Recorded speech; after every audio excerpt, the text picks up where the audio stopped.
মদের ব্যবসা হারাম, জুয়া খেলা হারাম, লটারির টাকা খাওয়া হারাম, ইয়াবা খাওয়া হারাম, মাদকের ব্যবসা হারাম, দেহ ব্যবসাও হারাম। কিন্তু অনেক মন্ত্রীদের হোটেলের ভেতরে পতিতালয় আছে না নাই? নিষিদ্ধ পল্লী বাংলাদেশে আছে না নাই? আজকে বাংলাদেশের প্রধানমন্ত্রী যদি ঘোষণা দেয় বাংলার জমিনে কোনো মদের আড্ডাখানার নিষিদ্ধ পল্লী থাকতে পারবে না, মুহূর্তের মধ্যে দেশ থেকে এগুলো উদয় হয়ে যাবে, ঠিক কিনা? আমরা সারা বছর ওয়াজ করে যেটা করতে পারবো না, মাননীয় প্রধানমন্ত্রীর একটা ঘোষণাতে মাদক নির্মূল হয়ে যেতে পারে। চিল্লায় বলেন ঠিক কিনা? এরপরে আপনার ইউর রিলেশনশিপ শুড বি হালাল, আপনার সম্পর্কগুলোও হালাল হতে হবে। এখন নতুন নতুন টার্মিনোলজি বের হয়েছে, আগে নি শুনতামই না, এখন বলে হুজুর আমার জিএফ, আমার বিএফ। কি রে জিএফ কি? কয় হুজুর জিএফ মানে গার্লফ্রেন্ড, বিএফ মানে বয়ফ্রেন্ড, আছে না নাই?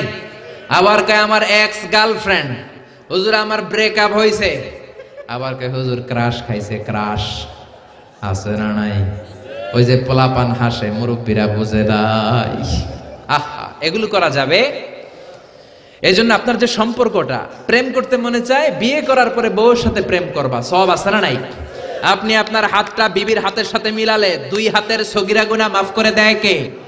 আপনার বিবির চেহারার দিকে তাকালে চোখের সগীরা গুনাহ মাফ করে দেয় কে? তুমি সুন্দর তাই চেয়ে থাকি, সে কি মোর অপরাধ? বিবির দিকে, স্ত্রীর দিকে তাকাইয়া সুন্দরী বলে অপরাধ নাই, কিন্তু শালীরে সুন্দর বললে অপরাধ আছে না নাই? ভাবিরে সুন্দর বললে অপরাধ আছে না নাই? চাচাতো বোন, কাজিনদের দিকে তাকাইয়া সুন্দর বললে অপরাধ আছে না নাই? এজন্য ইউর রিলেশনশিপ শুড বি হালাল। ছেলে মেয়েদেরকে আগে বিয়ে করায় দেন। মালয়েশিয়াতে আমরা একটা ক্যাম্পেইন করি, টাইমলি ম্যারেজ ক্যাম্পেইন। আমি দেখেছি অনেকে এটার সাথে জড়িত। এই টাইমলি ম্যারেজকে আমি সাপোর্ট করি। সময় মতো ছেলে মেয়েদেরকে বিয়ে করায় দিবেন।